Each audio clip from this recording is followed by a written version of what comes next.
Please like and subscribe to our channel and click the bell icon to get new video updates.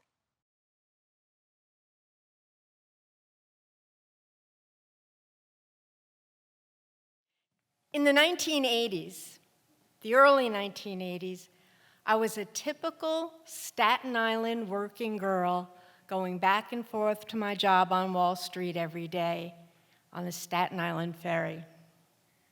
And then I got pregnant. I loved that baby from the moment I knew she was there. I went out and bought a Walkman so we could listen to music on the commute with 2 sets of headphones, one for me, one for my belly. Carly Simon's Anticipation played constantly. And then as my belly grew and the headphones stretched, they finally snapped, and I fixed them with some tape from the office.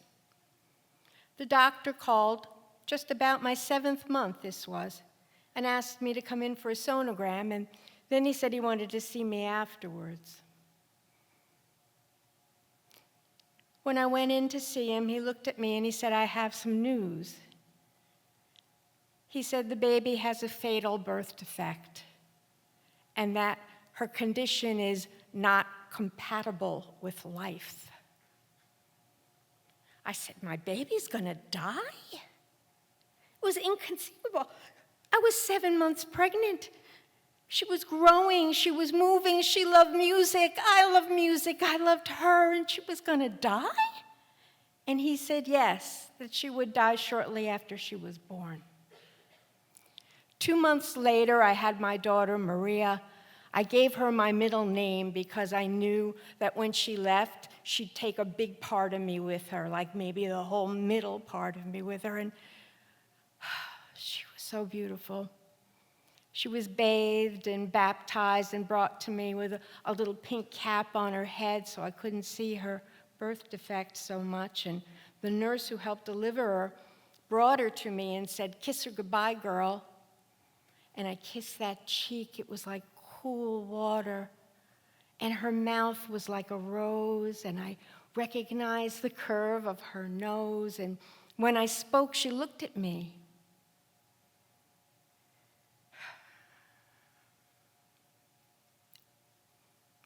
I went home to grieve.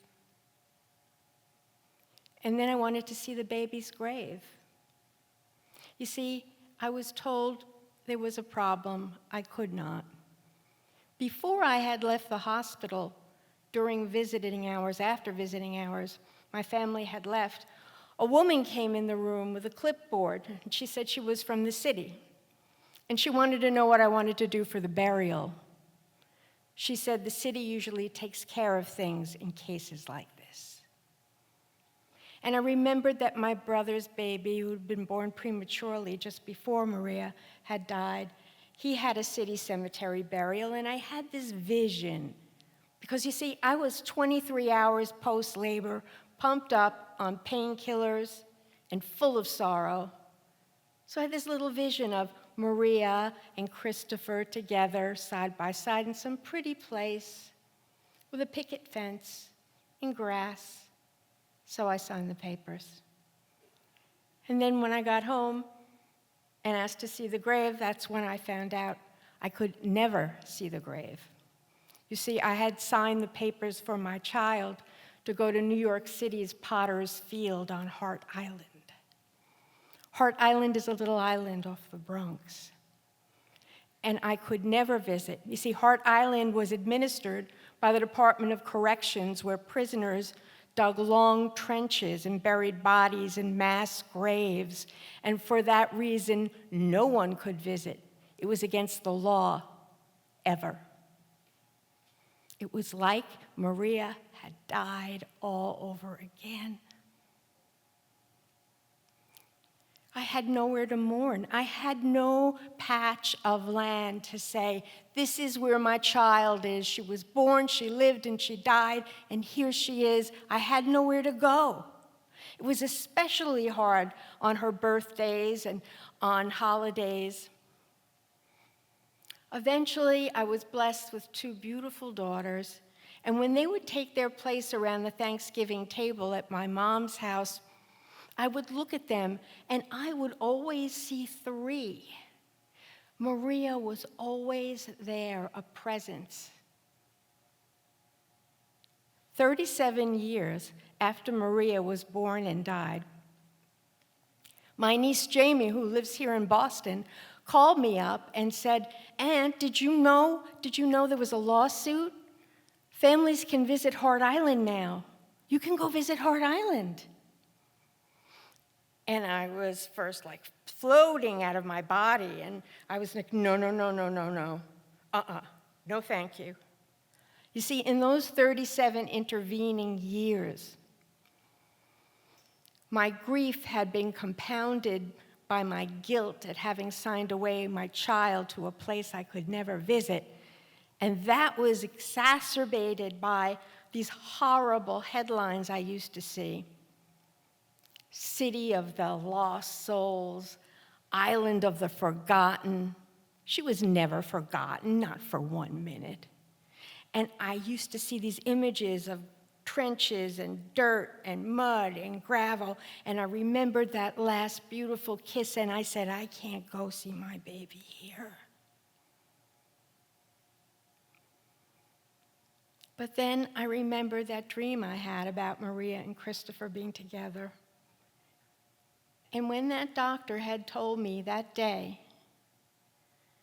that she was going to die, I felt as though I had swallowed a rock, and it had dropped me right to the bottom of the harbor, as cold as ice. And I carried that rock, big as my fist and where my heart should have been. I carried that rock for 37 years, and I knew I had to do something to move that rock.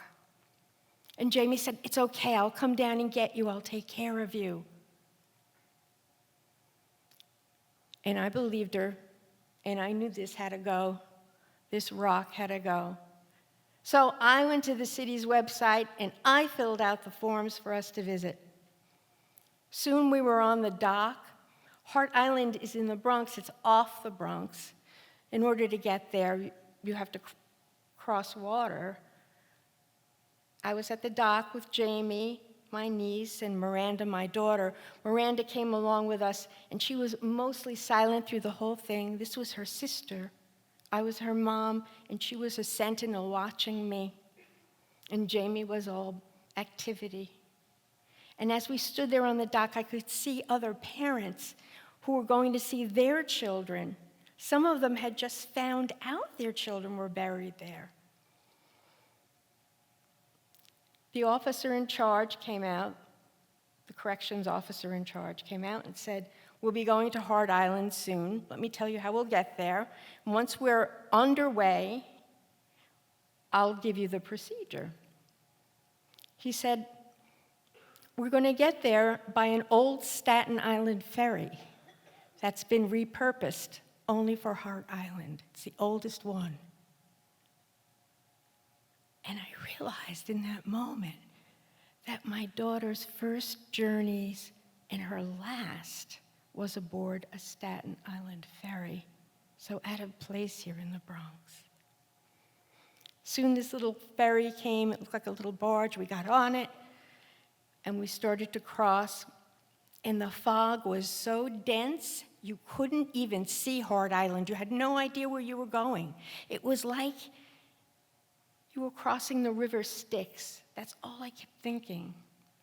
And as we got toward the island, the officer in charge said, "Okay, here's the procedure. Do you see that white bus? We're going to get in that bus, and it will take you to your loved one's gravesite, where a corrections officer will be stationed to supervise your visit. You can't take pictures, and you can't leave until the bus comes around to get you again." So we shuffled onto the bus, got underway. A woman got out with red flowers and put them down in front of a statue, an old weathered statue that must have been there for decades, of an angel child. And the bus wound round again, and a family got out, and they had this beautiful bouquet, and I had seen them on the dock, and the father was so composed. And you know, when you got there, the officer in charge would show you where the grave was because none of them are marked. He has to have the grid to let you know. And when he brought him out, that father fell to his knees. And I thought, oh my gosh, what's going to happen to me? We went round and round and round, dropping people off. And finally the bus came to a stop, and I got out. And the officer in charge said, I'm going to show you where your daughter's grave is and where your nephew's grave is. And when I looked around me, there were no trenches, there was no mud. The beautiful Long Island Sound was right there. And gravel did not cover their graves, grass did. And when he showed me where my daughter was and where my nephew was, they were adjacent to each other. The dream 37 years before, that addled brain dream I had, was true. Those cousins were on the most beautiful part of the island. We knelt at Maria's grave, Miranda and Jamie, and I cried. And then Jamie said,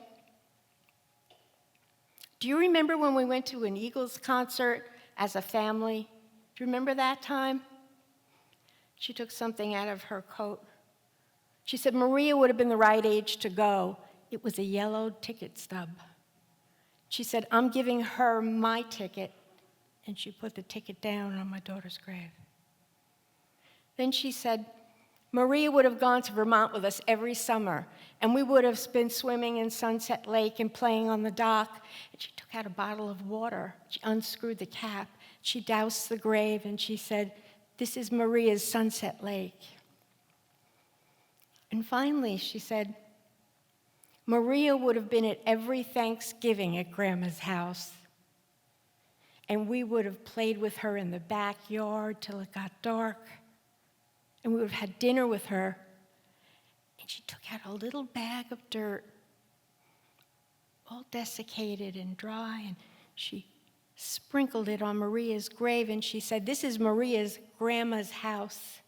And I knew in that minute, I knew that Maria had not only not been forgotten, she had been missed. She had been missed by her companion cousin. I wasn't the only one who saw. I knelt down on the grave. The supervising officer called us over first and said, would you like a keepsake? And he had an old Polaroid camera, and he said, I can take a picture for you if you like. So we stood, the three of us together, holding each other, the beautiful Long Island Sound at our back, the mounds of dirt, the mounds of grass in front of us. He took the picture, and as he did, I could see that the bus was returning for us. And I started to panic. I didn't want to leave her again. I knelt down on the grave one last time with that rock still heavy in there. And I started caressing the grass. That's the last thing I remember before I started weeping like I had not wept in 37 years. 37 years of grief and guilt came pouring out of me. I was keening at her grave.